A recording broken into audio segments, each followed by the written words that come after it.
أعوذ بالله من الشيطان الرجيم. بسم الله الرحمن الرحيم.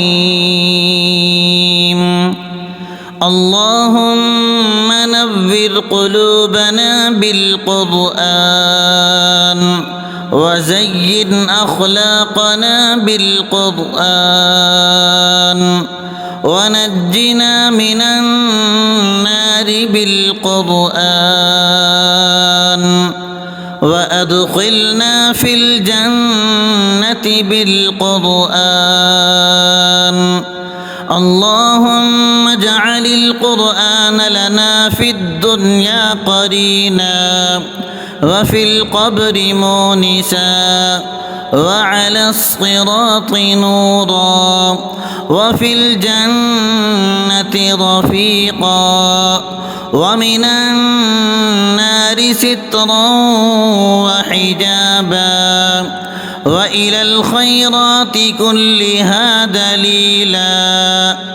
فاكتبنا على التمام وارزقنا أداء بالقلب واللسان وحب الخير والسعادة والبشارة من الإيمان.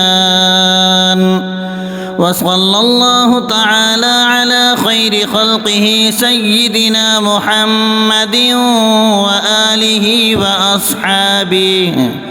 وأصحابه أجمعين وسلم تسليما كثيرا كثيرا.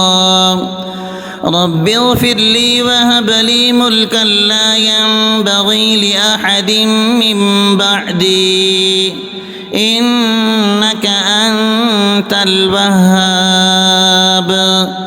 يا رازق المقلين ويا راحم المساكين ويا دليل المتحيرين ويا غياث المستغيثين ويا مالك يوم الدين وإياك نعبد وإياك نستعين. وأنكحوا الأيام منكم والصالحين من عبادكم وإمائكم إن يكونوا فقراء يغنهم الله من فضله والله واسع عليم. هو الله الذي لا إله إلا هو عالم الغيب والشهادة هو الرحمن الرحيم.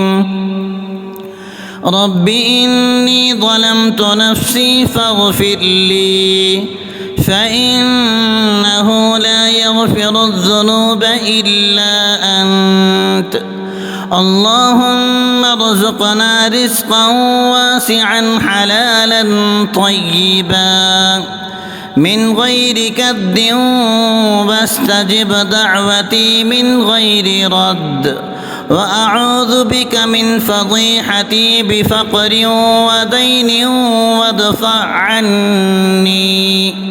وادفع عني هذين بحق الإمامين السبطين الحسن والحسين عليهما السلام برحمتك يا أرحم الراحمين.